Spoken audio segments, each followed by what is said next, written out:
to be healthy.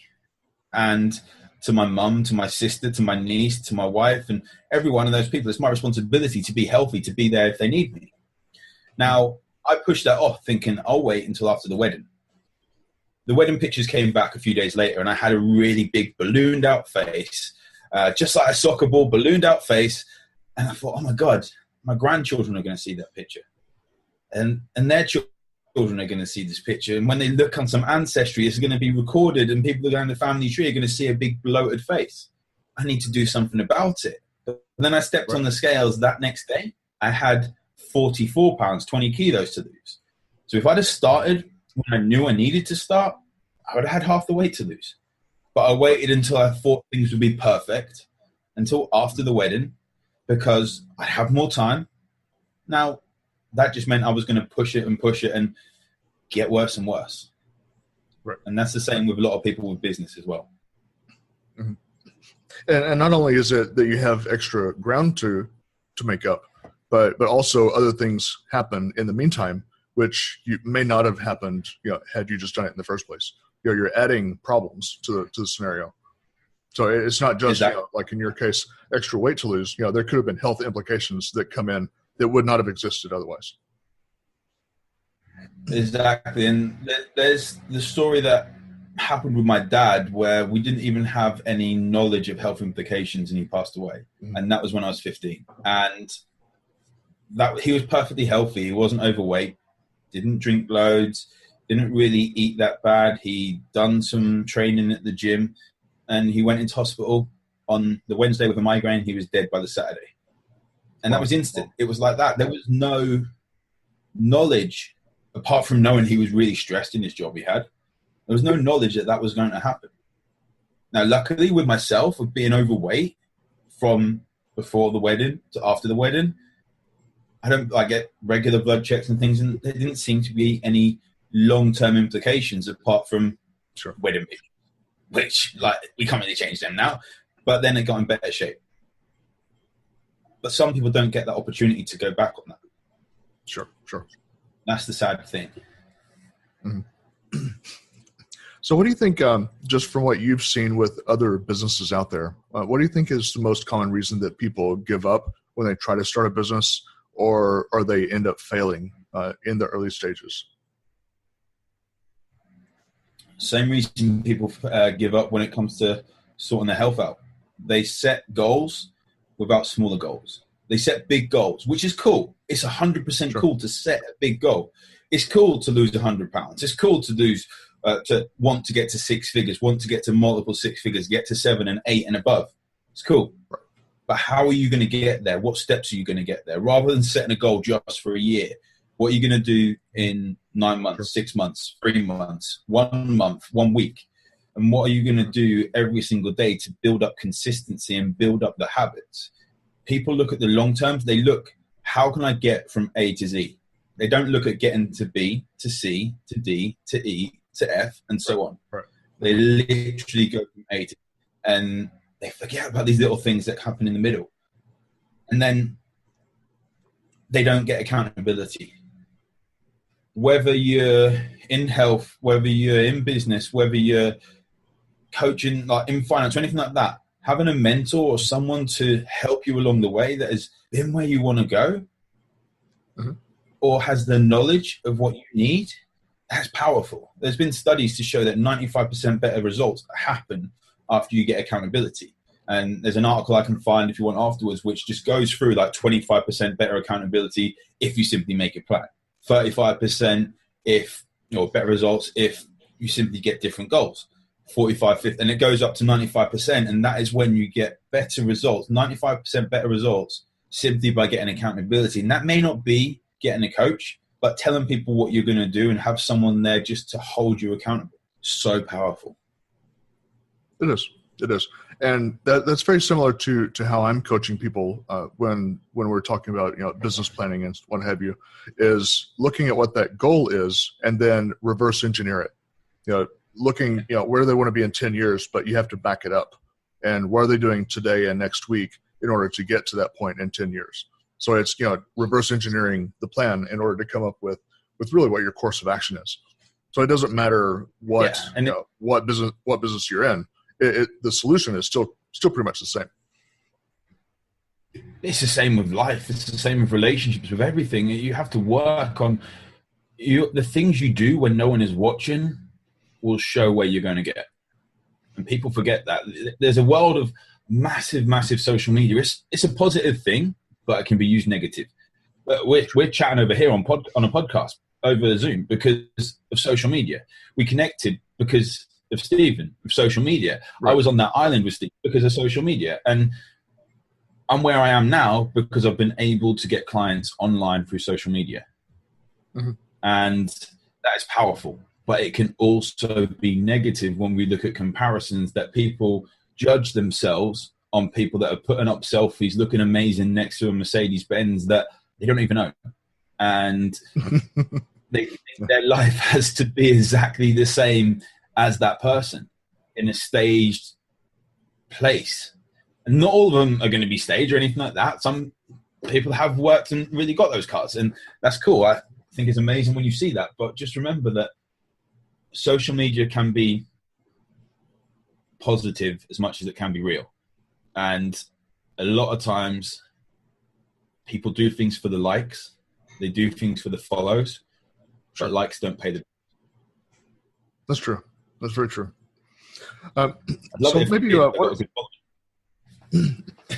are some of the maybe some roadblocks that you've discovered in your career that you would warn someone just starting out to look out for? The first one was ego. Now, I went from the bodybuilding world of coaching into endurance, and that led me back to getting back into university to start a master's degree in applied sports nutrition. I started working with a guy in the Tour de France, a girl in the Olympics, a world champion triathlete. And that was cool. I was getting them from A to B as fast as possible, but it wasn't focusing on health necessarily. Mm-hmm. Now I went back to university to do this master's degree, and I was driving to Oxford, 3.5 hours there, doing my 2 or 3 lectures, and then driving back. Sometimes there was a lot more traffic, and it might be 10 hours of driving once a day in the week. I was absolutely knackered. I was so tired. And I realized that I was doing it because I wanted to work with Manchester United in their nutrition department. I wanted to work with Team Sky and Team GB at the next Olympics and in the Tour de France. And to do that, I needed this piece of paper. I have the knowledge to already do it. I've shown people I can already do it, but I need this piece of paper. Now, that was an ego thing. My ego was judging where I wanted to go and not my heart. And people do that so much in business. The same with health. The same with anything with that. They look at how people are going to look at them when they get there. Now, when I switched to working with business guys, and specifically at busy people, and I realized that people that were so like my dad, rather than the ego of saying, hey, look, I coach Cristiano Ronaldo, or I coach LeBron James, or just something like that, a massive superstar. Great. That's cool. But you're living by someone else's rules, and it's based on the ego of what someone else says to you. If that's truly your 100% desire, and that comes from your heart, cool. That's fine. But when I started working with entrepreneurs and business guys and realized how busy they were, how stressful they were, and how much their health was being impacted without them realizing it, that was when I realized that I was working with my dad, fulfilling my dad's legacy, which has turned into my legacy of impacting millions of people around the world.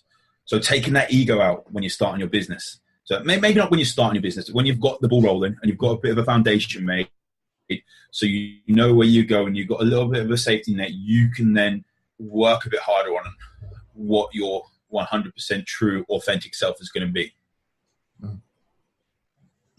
Yeah, and really good words. I mean, that's some gold nuggets that people need to think about because, just as it says in Scripture, I'm a person of faith, so Scripture pops in my mind a lot of times when I hear examples. That pride comes before the fall. That's something that's very true. It's very true, and people's ego can get in the way of so many different things and cause so many different problems that you have to put yourself aside and think about really what that mission is. What is that bigger picture, and just taking your ego out of the equation because that thing is going to get in the way. Oh yeah, it's when you really believe in what you're doing. It's powerful. It's so powerful. It is. And there's no ego involved because of how authentic you're being.